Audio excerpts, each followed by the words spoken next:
Okay, நீங்க வெளியே wait பண்ணுங்க. நான் உங்களோட சாம்பிள்ஸ் எல்லாத்தையும் அவரோட மேட்ச் பண்ணிட்டு ரிப்போர்ட் வந்ததுக்கு அப்புறம் சொல்றேன். சரிங்க சார். தேங்க்யூ. தேங்க்யூ. அந்த ஆண்டவனே எங்க குடும்பத்தை கைவிட்டாலும் என் பொண்ணு ஆனந்தி கைவிட மாட்டா டாக்டர்.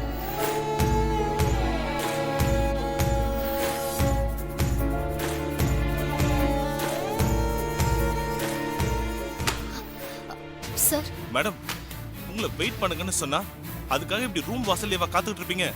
போங்க, நான் ரிப்போர்ட் வந்ததும் கூப்பிடுறேன். இல்ல சார், என்னோட கிட்னி மேட்ச் ஆகுது. பாருங்க, எனக்கு புரியுது. உங்களோட சாம்பிள்ஸ் எல்லாமே நான் இப்போ லேபுக்கு அனுப்பி வச்சிருக்கேன். அதோட ரிசல்ட் வந்ததுக்கு அப்புறம் தான் என்னால எதையுமே சொல்ல முடியும். அது வரைக்கும் காத்திருந்து தான் ஆகணும். ஓகே, ட்ரீட்மெண்ட் பார்க்கறதுக்கு எனக்கு நிறைய பேஷண்ட்ஸ் இருக்காங்க. உங்களுக்கு பதில் மட்டுமே என்னால சொல்லிட்டு இருக்க முடியாது இல்லையா? Please understand. டாக்டர், இவங்களோட சாம்பிள்ஸ் எல்லாமே லேபுக்கு அனுப்பி வச்சிருக்கேன் சிஸ்டர். அது எல்லாம் கொஞ்சம் கலெக்ட் பண்ணி அந்த ரிப்போர்ட்டை கொஞ்சம் சீக்கிரம் வாங்கி அது என்னன்னு எனக்கு சொல்லுங்களேன் ப்ளீஸ். இல்ல டாக்டர், இப்ப அது எதுவுமே தேவையில்ல. இவங்க ஒருத்தருக்கு கிட்னி டொனேட் பண்றேன்னு சொன்னாங்கல்ல. ஆமா. இப்ப அவங்க ரிலேட்டிவ் ஒருத்தரோட கிட்னி அவருக்கு மேட்ச் ஆயிருக்கான். அதனால பேஷண்ட்டுக்கு அவரே கிட்னி டொனேட் பண்றேன்னு சொல்லியிருக்காரு.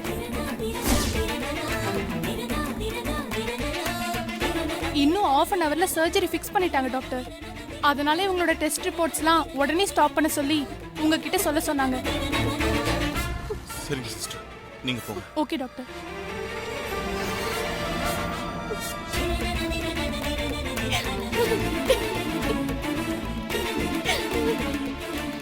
கடவுளே, எனக்கு மட்டும் ஏன் இப்படி எல்லாம் நடக்குது? இதுல கிடைக்கிற பணத்தை நம்பி தானே நான் இருந்தேன். இப்ப நான் என் தங்கச்சியை எப்படி காப்பாத்துறது?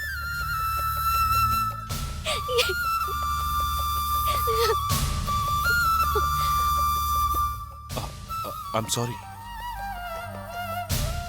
இதை நினைச்சு ஃபீல் பண்றதை விட்டுட்டு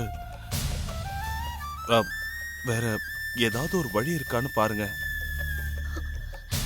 உங்க தங்கச்சியோட கண்டிஷன் இப்ப ரொம்ப கிரிட்டிக்கலா இருக்கு. இல்ல, இப்ப நீங்க இங்க நின்றுட்டு இருக்கிறதுல ஒரு பிரயோஜனமும் இல்லை. இங்க பாருங்க, மேக்சிமம் இன்னைக்குள்ள பணத்தை ரெடி பண்ண பாருங்க. எனக்கு வேற வழி எதுவும் தெரியல.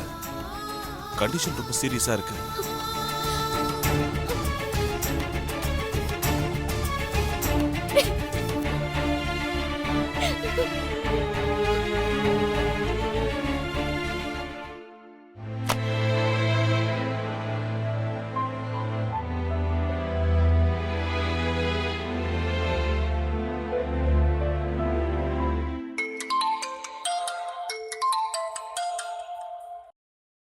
மச்சான், டேய், எப்படிடா இருக்க?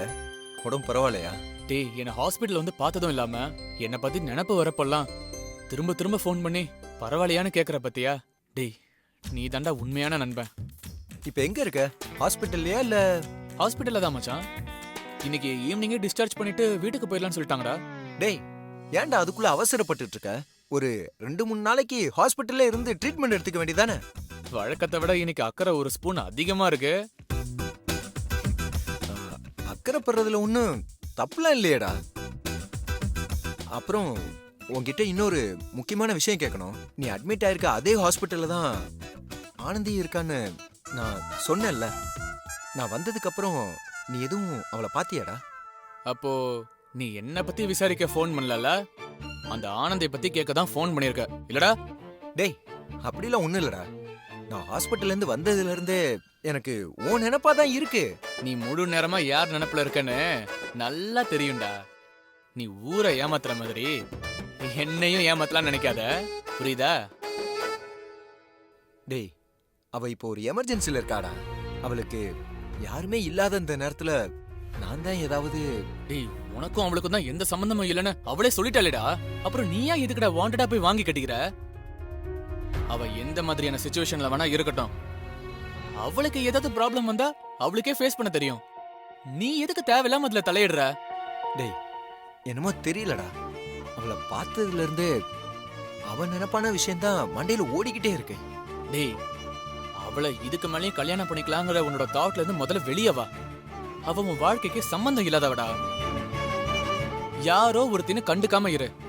அப்பதான் அவன் நினைப்புல இருந்து உன்னால வெளியே வர முடியும்.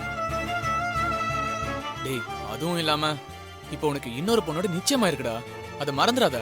நீ ஆனந்தியை பத்தி யோசிக்கிறத விட்டுட்டு அஸ்வினியை பத்தி யோசி. இப்போதைக்கு அவ்வளவுதான் என்னால சொல்ல முடியும்.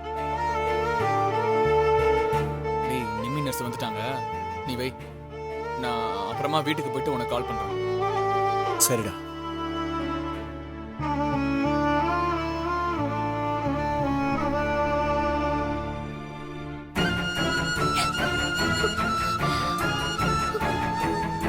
ஆனந்தி, உன்னை எங்கெல்லாமா தேடுறது? இங்க என்ன தனியா நின்னுட்டு இருக்க? ஒண்ணும் இல்லம்மா. அகல்யாக்கு ஆபரேஷன் வேற பணம்.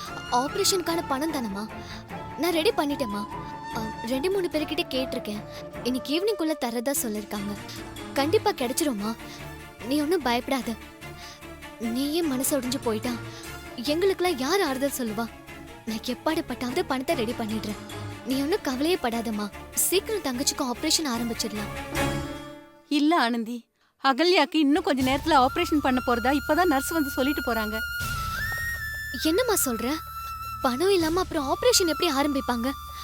நீங்க ஏதாவது பணம் ரெடி பண்ணீங்களா என்ன? அவ்வளோ தொகைக்கு நான் என்னமா பண்ணுவேன்? அகல்யாவை இங்க கொண்டு வந்து சேர்த்தாருல ஒரு தம்பி, அந்த தம்பி தான் ஆபரேஷனுக்கு உண்டான எல்லா தொகையும் கொடுத்து ஆபரேஷனுக்கும் ஏற்பாடு பண்ணிருக்காருமா. நிஜமாவா?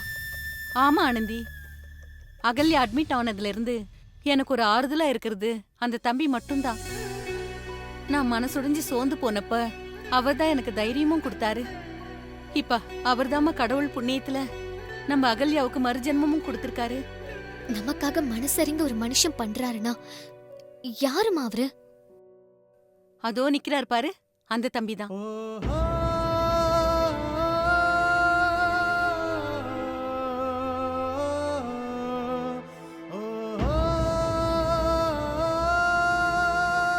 அகல்யாவை கொண்டு வந்து இங்க சேர்த்தாரே, அதுவும் அவர்தாம்மா.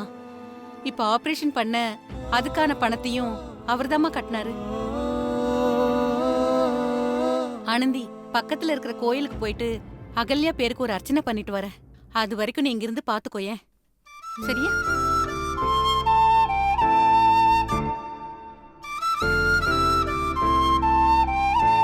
ரிப்போர்ட்ஸ் எல்லாத்தையுமே நான் பார்த்துட்டேன். நீங்க அவங்க கிட்ட சொல்லுங்க. நான் ஓகே வரேன். டாக்டர். டாக்டர், நீங்க செஞ்ச உதவிக்கு நானும் என் குடும்பமும் என்ன செஞ்சாலும் அது ஈடாகாது. நீங்க தான் என் தங்கச்சிய இங்க கொண்டு வந்து சேர்த்ததுன்னு இப்ப அம்மா சொல்லிதான் எனக்கே தெரிஞ்சது.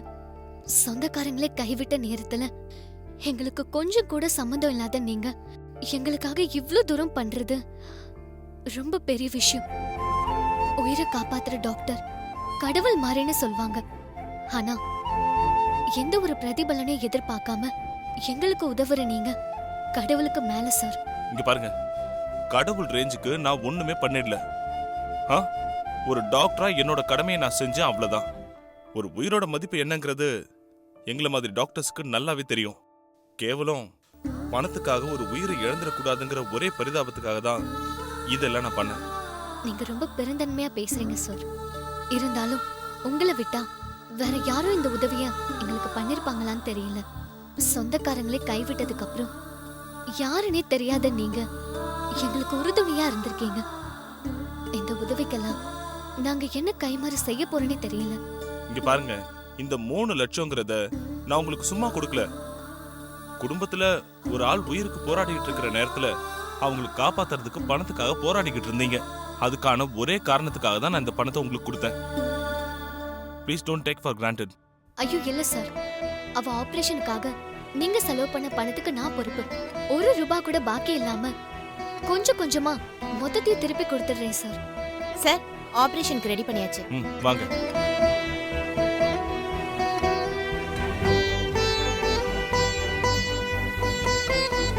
இந்த திரைப்படத்தை முழுமையாக கண்டு மகிழ உடனே டவுன்லோட் செய்யுங்கள் Raj digital TV OTT app. வருடத்திற்கு வெறும் 299 ரூபாய் மட்டும்.